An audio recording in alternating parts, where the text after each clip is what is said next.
on, you bastard! Brought to you by supporters who probably have better taste than this schmuck.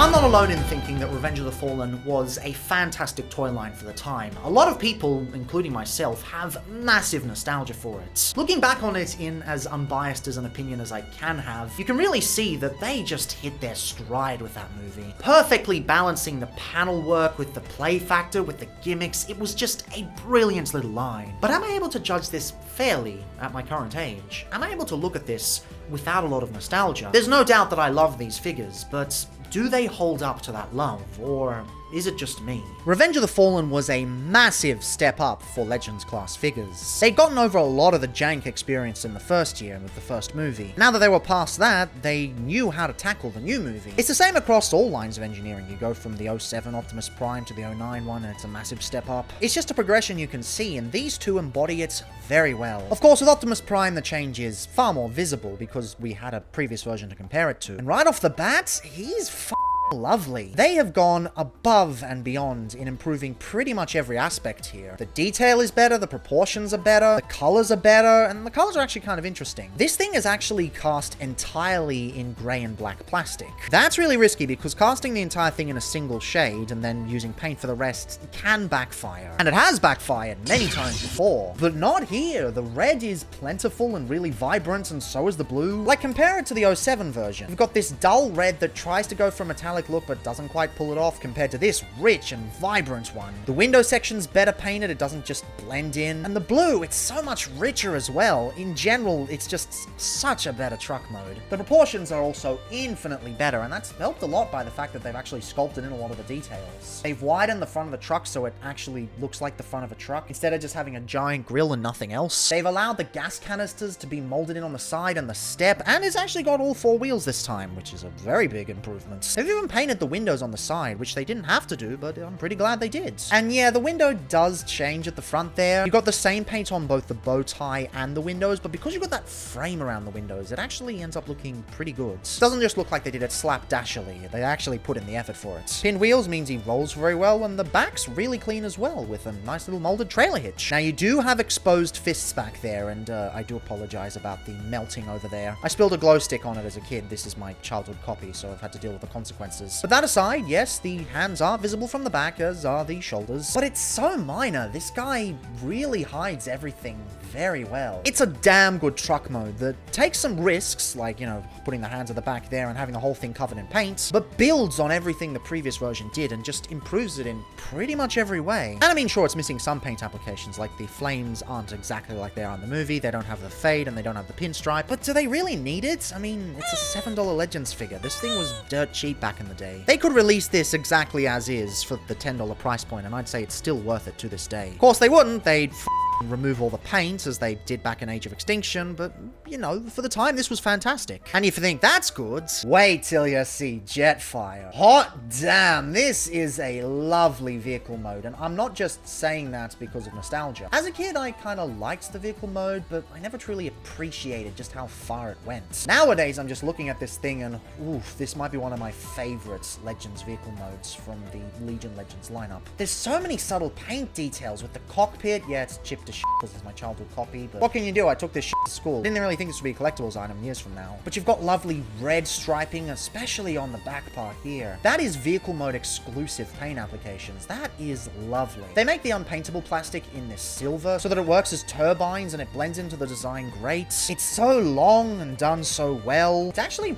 pretty clean from the underside as well. In fact, I'd argue it's cleaner than the leader class version from the same time. Probably because of how it transforms. How it transforms is great. That does mean you end up with a bit of kibble at the back, unfortunately. You have the feedback here, but they blend in quite well. And then if you flip it over, you can see the head is just there. It's an unfortunate little thing that they did, but for a $7 Legends figure from 2009, this is pretty mental. I don't get why I didn't appreciate this guy as much as I did back in the day. I mean, this shit is awesome. This should have been my favorite as a kid, but no, Bumblebee and Blackout. To be fair, Blackout is great, but not on this level. Anywho, size-wise, Prime is roughly 7 centimeters by 2.8 centimeters by 3.5 centimeters. And Jetfire is 8.5 centimeters wide and 9.5 centimeters long. He is a big boy. Size-wise, here they are next to a standard Legion figure, a standard Core Class figure, a standard modern Micromaster, a standard modern Minicon, a not-so-standard Lego minifigure, and Crumbs.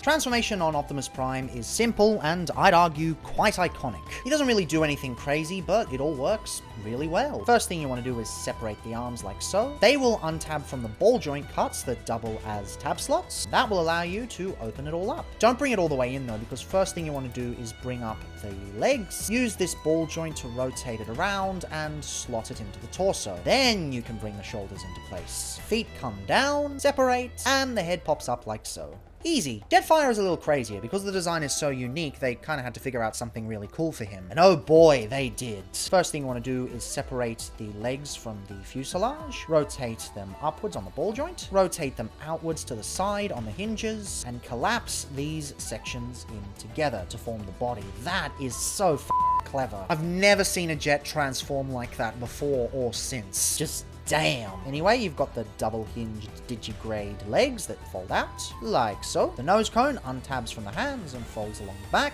making his hunched back backpack. And then you've got hinges that bring the arms into place and ball joints for everything else. And you're good. That is insanely good. And in robot mode, hot damn, these two look very good for Legion Legends figures. They're very ahead of their time. They honestly could have come out in 2015 and they still would have done really well. Jetfire especially. I mean, Jetfire just flat out looks like Jetfire. Prime has some compromises, sure, but he looks pretty good too. Just overall, really lovely duo. Now yes, they have had to simplify Optimus Prime's design to fit at this scale. The arms are sort of done with the detailing over there. It should be painted in blue, but they still get the message across. But you know, the arms kind of work. The chest is very simplified. You've basically just got molded side doors that don't even have any detail on them, don't even have any paint at all. But they've got the main torso in there as the main thing, and they've got the abdomen section that does okay. And it is a hell of a lot better than the 07 version. I mean, this actually looks like a cohesive robot. This just looks like, I don't fucking know. The thing is, this could have done a whole lot more given it's fake, but this uses the real chest and looks a lot better. The head sculpt is also vastly improved. Again, it's very simplified, but it conveys the character a lot better. It's not all squished like the 07 version was. You do get a lot less paint here. They've really prioritized the vehicle mode, but you still got the lovely blue in the legs. I think the legs are a little bit long with the way the feet work, but if you really want to, you can just stand him like that, but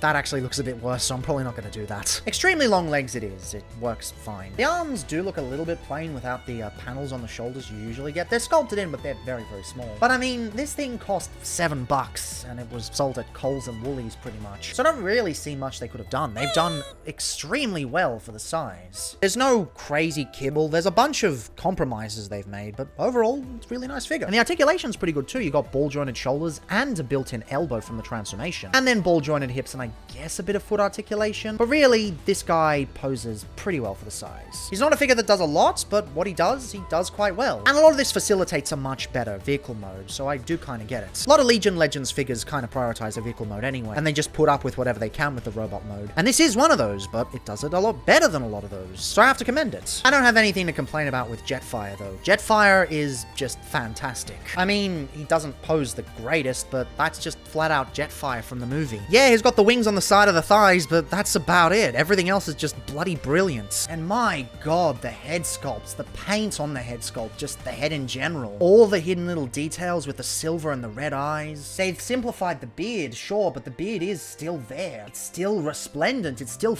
Jetfire. I don't think I've seen a head sculpt on a Revenge of the Fallen Legends figure that's this good. Maybe the Fallen was kind of on par, but this is some good shit. It's not a lot of paint, but he's got a lot of color breakup, which works really well, and there is some paint on show with the red stripes on the head, and a faded Decepticon symbol. That's a really nice touch. She's pretty sturdy, despite having digitigrade legs. Or is it digigrade legs? I don't know how it actually is spelled. Really cool way that they've incorporated the landing gear at the front there. Kind of mimics his cane a little bit without going all the way. Just in general, this might be the best Revenge of the Fallen Legends figure they've made. It's just super clever. It works really well. I basically have nothing negative to say about it. In many ways, he doesn't even look like he transforms in robot mode. And yeah, there were sacrifices in the vehicle mode to facilitate that, but they were so minor anyway. I don't know what to say. I can't really drag this video out because he's just fantastic, and that's all there is. Articulation's pretty decent as well. They actually get a bit of reverse butterfly because of the transformation, but even then, without that, you've still got the ball joint at the shoulder like so. The legs don't work that great. They only really go forward because of the way the ball joint functions, but still it's fine. And you get the bend here, although it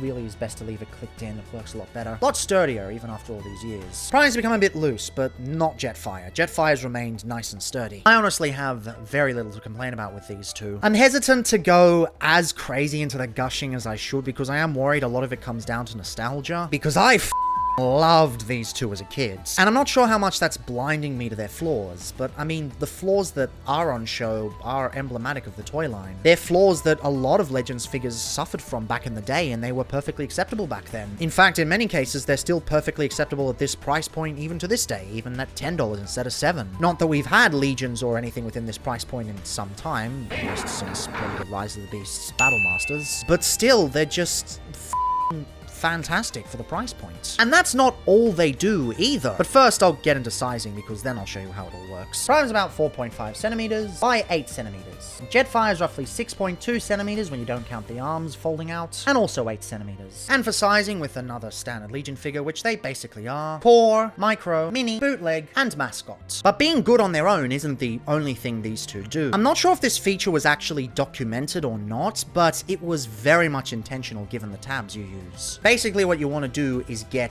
Jetfire into vehicle mode. And when you do that, you'll notice there's actually a tiny little tab here that doesn't really affect anything in the transformation. You'll also notice on the back of Optimus Prime, he's got a dedicated slot. What's this? The Legends can actually combine? It is very simple. It's basically just pegging him into the backpack. Yes, Optimus Prime is a pegging simp. Shut up. It's nothing particularly crazy. It is very simple, but the fact that they included this at all, especially when it was kind of a spoiler for the film that you wouldn't even realize, that's crazy. Of course, you can kind of muck around with it so you don't have the feet sticking out there. You can move these down to the side if you really want. It is an option, but I'm just going to leave them up in their stock configuration just because it's how I prefer it. But the option is there if you want to. In essence, it's just a jet on the back of Optimus Prime with a head on full show back there. But the fact that they did this at all, the fact that they baked it into the molds when they could have just left it, that is crazy. It's the kind of going above and beyond that you just don't see very often at this price point. And I'ma say it, I think this is better than what the leader class version did. It's certainly cleaner, even if it's less accurate because there's nothing on the legs, no guns you add on anything else, but at least it's not an absolute mess. I wouldn't exactly compare it to the Studio Series version, but at least compared to the original leaders, this shit's on that. It's just fantastic. The fact that they did this at all, and a wonderful feature that you can just enjoy at a second's notice. I love this thing.